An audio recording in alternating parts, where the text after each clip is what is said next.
Hello friends, welcome to Ranish study video YouTube channel. ಸ್ನೇಹಿತರೆ, ಈ ದಿನ ನಾನು ನಿಮಗೆ ತಿಳಿಸ್ಕೊಡ್ತಿರ್ತಕ್ಕಂಥ ವಿಚಾರ ಬೈಕ್ ಇನ್ಶೂರೆನ್ಸ್.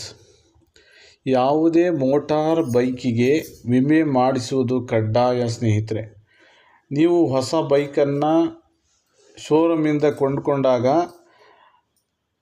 ಶೋರೂಮ್ನಲ್ಲಿ 5 ವರ್ಷಗಳ ವಿಮೆಯನ್ನು ಇತ್ತೀಚಿನ ದಿನಗಳಲ್ಲಿ ಪ್ರತಿ ಬೈಕಿಗೆ ಮಾಡ್ತಾಯಿದ್ದಾರೆ. ಸ್ನೇಹಿತರೆ, ಪ್ರತಿ ಬೈಕಿಗೆ 5 ವರ್ಷದ ವಿಮೆ ಮಾಡಬೇಕಾದ್ರೆ ಇನ್ಶೂರೆನ್ಸ್ ಕಂಪನಿಯವರು ಮೊದಲ ವರ್ಷ ಮಾತ್ರ ಫಸ್ಟ್ ಪಾರ್ಟಿ, 4 ವರ್ಷಗಳ ಅವಧಿಗೆ ಥರ್ಡ್ ಪಾರ್ಟಿ ಇನ್ಶೂರೆನ್ಸ್ ನೀಡ್ತಾ ಇದ್ದಾರೆ. ಸ್ನೇಹಿತರೆ, ಫಸ್ಟ್ ಪಾರ್ಟಿ ಇನ್ಶೂರೆನ್ಸ್ ಅಂತಂದರೆ ಯಾರು ಮಾಲೀಕ ಇರ್ತಾರೆ ಆ ಮಾಲೀಕ ಫಸ್ಟ್ ಪಾರ್ಟಿ ಇನ್ಶೂರೆನ್ಸ್ ಕಟ್ಟಿದರೆ ಬೇರೆ ವಾಹನಗಳಿಗೆ ಗುದ್ದಿಸಿ ಅಪಘಾತಪಡಿಸಿದರೆ ಆ ಬೈಕ್ ಸವಾರ ಅಥವಾ ಯಾವುದೇ ವಾಹನದ ಸವಾರ ಗಾಯಗೊಂಡ್ರೆ ಆ ಇನ್ಶೂರೆನ್ಸ್ ಅವರಿಗೆ ಸಿಗ್ತದೆ ವಿಮೆ ಹಣ.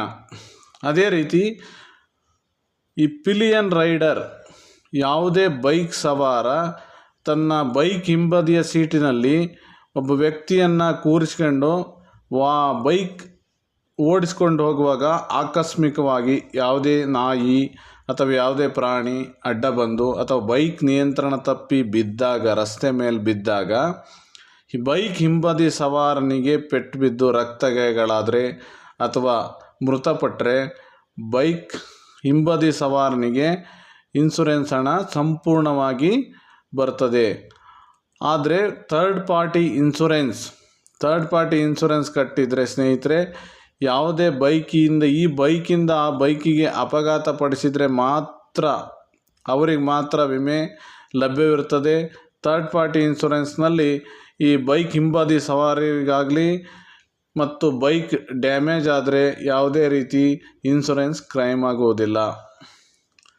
ನಂತರ ಸ್ನೇಹಿತರೆ, ಫಸ್ಟ್ ಪಾರ್ಟಿ ಇನ್ಶೂರೆನ್ಸ್ ಕಟ್ಟುವಾಗ ತಾವು ಕಡ್ಡಾಯವಾಗಿ ಗಮನಿಸಬೇಕಾದ ವಿಚಾರ ಏನಪ್ಪ ಅಂದರೆ PA cover, personal accident cover. ಸ್ನೇಹಿತರೆ, ಪರ್ಸನಲ್ ಆಕ್ಸಿಡೆಂಟ್ ಕವರ್ ಪ್ರತಿಯೊಂದು ಅಪಘಾತದಲ್ಲಿ ಆಗಿ ಮೃತಪಟ್ಟ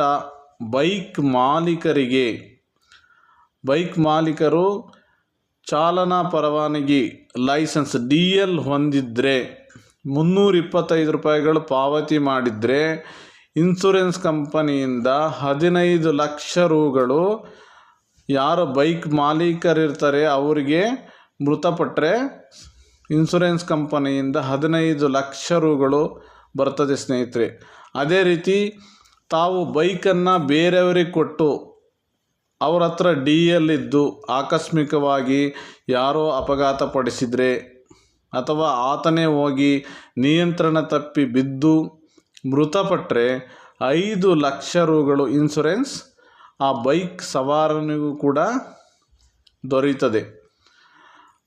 ಅದೇ ರೀತಿ ಈ ಬೈಕ್ ಇನ್ಶೂರೆನ್ಸಲ್ಲಿ ಫಸ್ಟ್ ಪಾರ್ಟಿ ಇನ್ಶೂರೆನ್ಸ್ ಇದ್ದರೆ ಇಷ್ಟೆಲ್ಲ ಸೌಲಭ್ಯ ಇದೆ. ಮತ್ತು ಬೇರೆ ವಾಹನ ಈ ಬೈಕಿಗೆ ಗುದ್ದಿ ಈ ಬೈಕ್ ಸವಾರ ಮಾಲೀಕ ಮೃತಪಟ್ಟರೆ ಇದು 15 ಲಕ್ಷ ಅಲ್ಲದೆ ಆ ಬೇರೆ ಅವರ ಏಜ್ ಎಷ್ಟಿರ್ತದೆ ಅದರ ಅನುಗುಣವಾಗಿ ಅವರಿಗೆ 30 ಲಕ್ಷ 35 ಲಕ್ಷ ಇಷ್ಟು ಇನ್ಶೂರೆನ್ಸ್ ಹಣ ಲಭ್ಯವಾಗ್ತದೆ.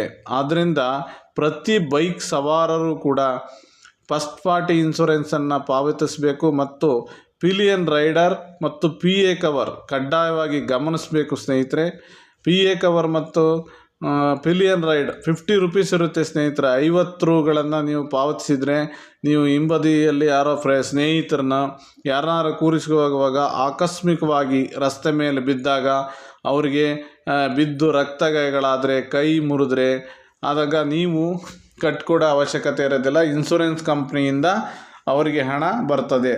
ನೀವು ಪಿಲಿಯನ್ ರೈಡ್ರಿಗೆ ಥರ್ಡ್ ಪಾರ್ಟಿ ಇನ್ಶೂರೆನ್ಸ್ ಮಾಡಿ ಪಿಲಿಯನ್ ರೈಡ್ರಿಗೆ ಕಟ್ತಿಲ್ಲ ಅಂದರೆ ನಿಮ್ಮ ಕೈಯಿಂದ ಯಾರು ಮಾಲೀಕರು ಇರ್ತಾರೆ ಅವರು ನಿಮ್ಮ ಸ್ವಂತ ಹಣದಿಂದ ಪಾವತಿ ಮಾಡಬೇಕಾಗ್ತದೆ. ಇಷ್ಟೆಲ್ಲ ಬರಬೇಕಂದ್ರೆ ಕಡ್ಡಾಯವಾಗಿ ಲೈಸೆನ್ಸ್ ಹೊಂದಿರಬೇಕು. ಸ್ನೇಹಿತರೆ, ಬೈಕ್ ಚಾಲನೆ ಮಾಡಲು motor cycle with gear MCWG ಚಾಲನಾ ಪರವಾನಗಿಯನ್ನು ತಾವು ಕಡ್ಡಾಯವಾಗಿ ಹೊಂದಿರಬೇಕು ಸ್ನೇಹಿತರೆ.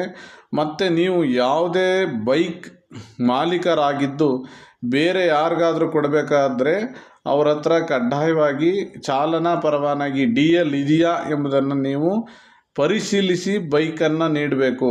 ನೀವೇನಾದರೂ ಬೇರೆ ಯಾರೋ ಸ್ನೇಹಿತರು ಕೇಳಿದರು ಅಂತ ಕೊಟ್ಟರೆ ಅವ್ರ ಹತ್ರ ಲೈಸೆನ್ಸ್ ಇಲ್ಲದೇ ಬೈಕ್ ಚಾಲನೆ ಮಾಡ್ಕೊಂಡು ಹೋಗಿ ಬೇರೆ ಯಾರಿಗಾದರೂ ಅಪಘಾತ ಪಡಿಸಿದರೆ ನೀವು ವಿಮೆ ಫಸ್ಟ್ ಪಾರ್ಟಿ ಅಥವಾ ಥರ್ಡ್ ಪಾರ್ಟಿ ಇನ್ಶೂರೆನ್ಸ್